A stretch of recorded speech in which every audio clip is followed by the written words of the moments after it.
you'll see a lot of this in the book, like just feeling this sense of otherness and like things come so easily to other people. Why not me? Like, why am I being punished?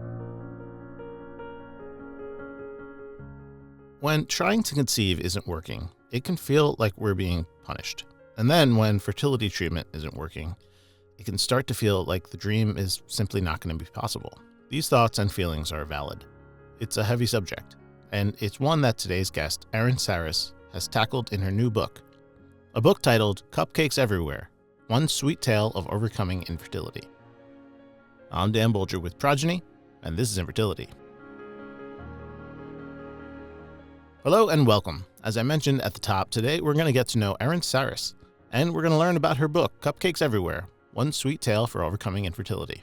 Hi, I'm Erin Sarris, author of Cupcakes Everywhere, One Sweet Tale of Overcoming Infertility, which is a children's picture book that uses the metaphor of baking cupcakes to explain how different families sometimes need to go to the special bakery to bake their cupcake. Erin and her husband got married pretty young, in their mid-20s, and after a few years of not trying, she decided to talk to her OBGYN about some fertility options. We started with a Clomid cycle, which didn't work, and then we did an IUI, which didn't work. We were living in Nevada at the time where we were paying out of pocket for absolutely every procedure.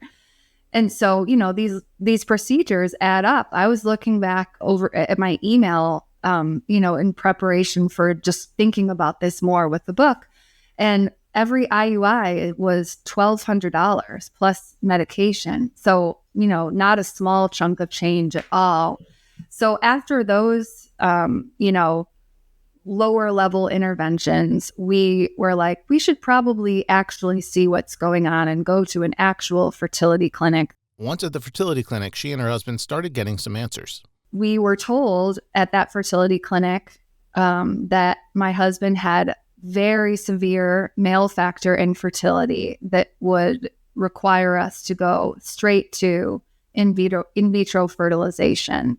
And so that was a lot to process because I'd always hoped to avoid IVF. I would hope that I would be one of those quote unquote lucky people that didn't have to do IVF and may have had success with some of the other treatments before getting to that point, because I was and still am very nervous about medication. I didn't like the idea of injections, and all of it's an extra cost to have these add-on enhancements for the IVF package. Like sperm washing was $500, or just how it's broken out by insurance too, I'm sure is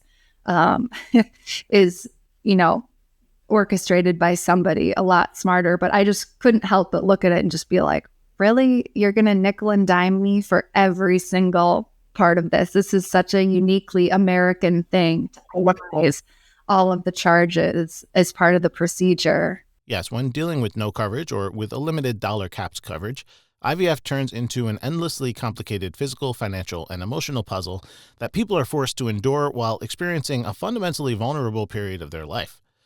Which is why I'm always so happy to remind you that with Progyny coverage, members don't have to worry about these kinds of things. Treatments are bundled, and people can simply focus on getting the right treatment that their doctor prescribes for them. And you can get Progyny coverage from your employer, so if you have an employer, you should talk to your HR, see if maybe you already have Progyny, and if not, you could be the one to start the conversation. We do have resources available to help at progyny.com/talk-to-HR. Now back to Erin. Unfortunately, their first round of IVF did not go well. We got 5 embryos that were edge cases. We got the phone call that none of our embryos were viable and none of them were suitable for transfer, which honestly was a consideration that I hadn't even taken. I thought that everybody gets a transfer. If you go through IVF, maybe it won't be a successful transfer, but everyone will get something. And I learned the hard way that was absolutely not the case. I was just a complete shell of a person. And I was like, I just want to go home. I want to go home for the whole month. And luckily, we both worked remotely at the time, and we could do that. And so we were supposed to, since it was an out-of-pocket cycle, pay for the transfer. Like the transfer is, a separate part of the package that we had not paid for yet. So we spent the money that we would have got spent on the transfer, and we booked a month-long rental in Chicago and came home to be with our families. And that was so nice and so healing to do. We started interviewing fertility clinics in Chicago because I just kind of felt like my trust was broken with the clinic that we had in the past. I felt a little bit resentful, like I was being used as a guinea pig in a way, when I wish he would have done the standard trigger shot for me. So I had a hard time letting go of that. And also in Illinois, there's a lot more mandated coverage for fertility treatments. And we knew if we were successful, we would want to go down the path of moving by our families anyway. So the IVF conversation just kind of expedited that timeline. That spring, we moved back to Chicago, and that was when I did another IVF cycle, which went a lot better this time. Got a lot more embryos, although still what I would say like a little bit fewer than I would expect for someone my age, but you never know. And so we did another cycle, and that was a freeze-all cycle. And then we transferred, and our first transfer we ever got, 18 months later or whatever it was from starting fertility treatments, we did that in the fall. And that was a blighted ovum, which is a type of miscarriage where it's technically a pregnancy, but it is just an empty sac when you go in for your first ultrasound.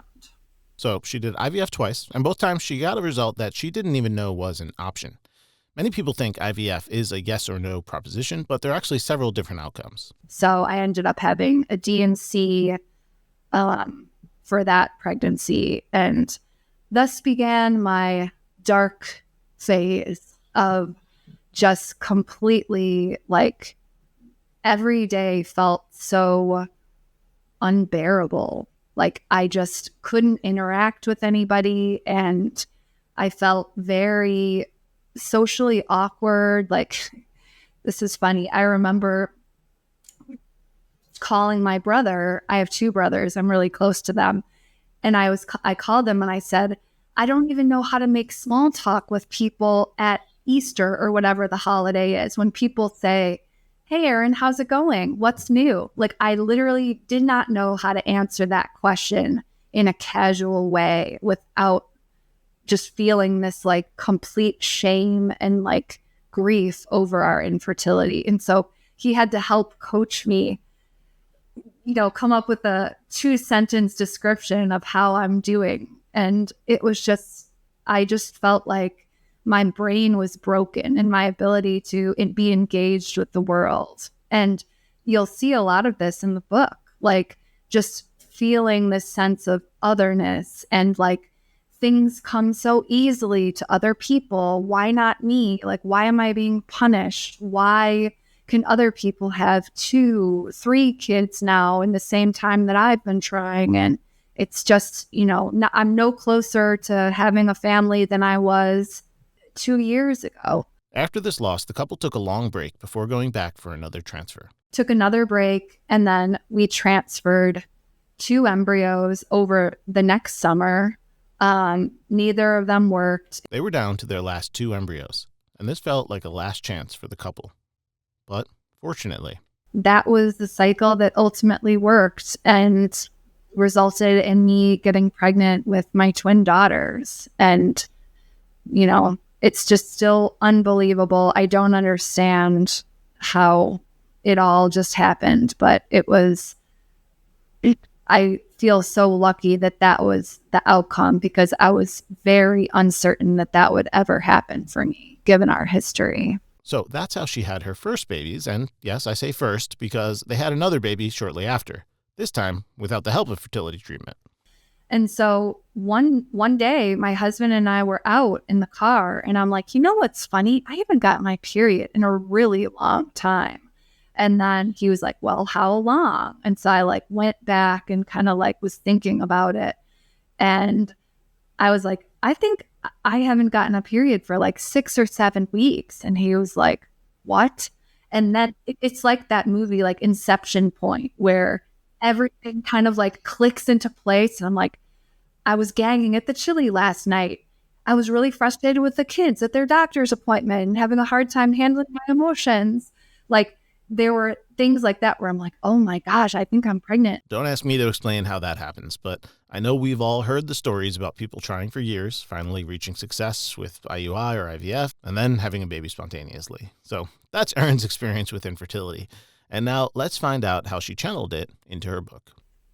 So I'm a writer by trade. How I've always supported myself is through writing and editing. I work in marketing, but I wrote an Instagram post to announce my pregnancy with my son, and I used the metaphor of the special bakery because I wanted to highlight the different processes that I took to having, all three of the kids. And I just kind of talked about how, imagine if you had to go to this sad bakery to even get a chance at having a cupcake, but everyone else can easily bake their cupcakes at home.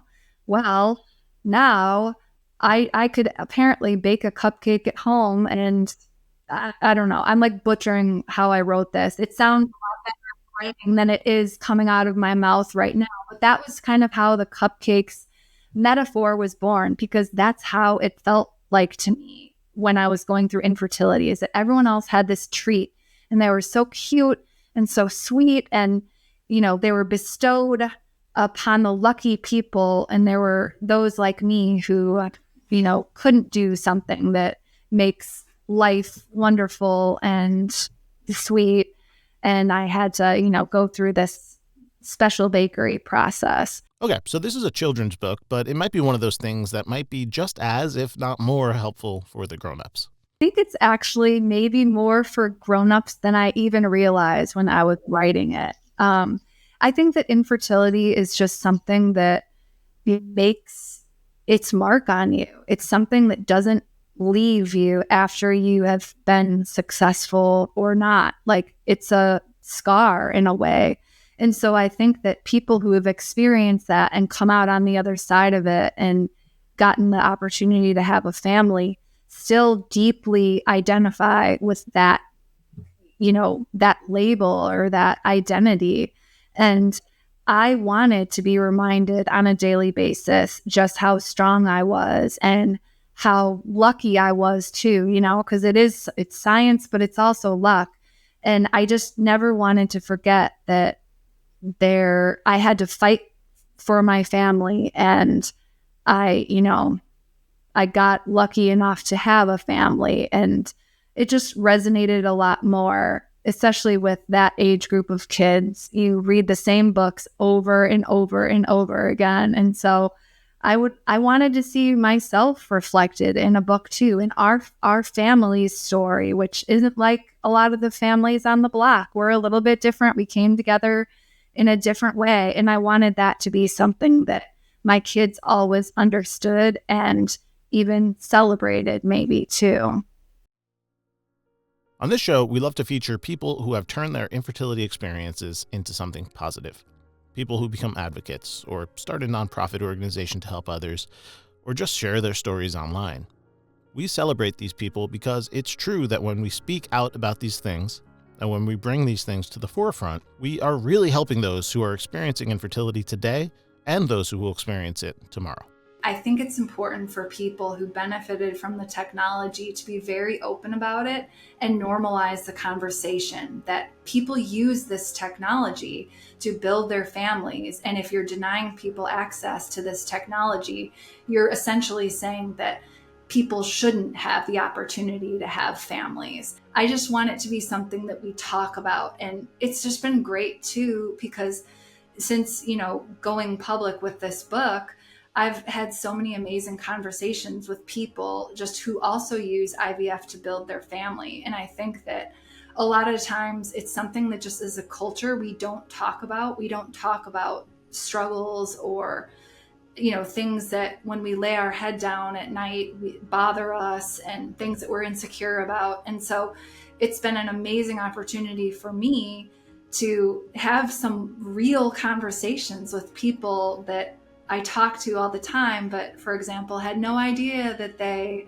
had, you know, multiple miscarriages and ultimately, you know, were successful after many, many years of loss. And the book has really opened the door for a lot of conversations that I personally find a lot more rewarding than, so how was the birthday party the other day? Or like, when's the next soccer game? I want to give a big thank you to Erin for joining us today and for sharing her story. The book is Cupcakes Everywhere, one sweet tale of overcoming infertility, and you can find it where you find books. And I want to thank you for listening. If you want to connect with us, you can do so on Instagram at This Is Infertility Podcast. If you want to follow Progyny, you can do so at Progyny Inc. Of course, if you're listening on a podcast app, please leave a rating and review. This Infertility is brought to you by Progyny. Please remember this podcast is not intended to substitute for the personalized, expert advice of your physician. I'm Dan Bulger, and this is Infertility.